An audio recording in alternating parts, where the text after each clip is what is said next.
Ipinahayag naman po ng Department of Tourism or DOT ang malaking dagumpay ng sektor ng turismo ng bansa matapos maitala ang mahigit 700 billion pesos na kita mula sa industriya. Ayon kay Tourism Secretary Cristina Prasco, ang naturang revenue ay nagbigay ng libu-libong trabaho sa mga Pilipino na nagdulot ng positibong epekto sa ekonomiya at pamumuhay ng mga mamamayan. Dagdag pa niya, ang tagumpay ng sektor ay nagbubukas ng mas maraming oportunidad para sa mga Pilipino na mapaunlad ang kanilang kabuhayan. Ibinida rin po ng kalihim ang malaking ambag ng turismo sa patuloy na paglago ng ekonomiya ng bansa. Sa kabila ng mga hamon, nananatiling malakas po ang industriya at nakatutulong ito sa pagbangon ng iba't ibang sektor.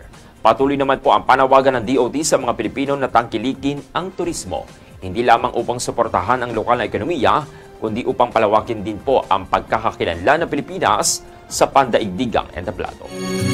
Good morning,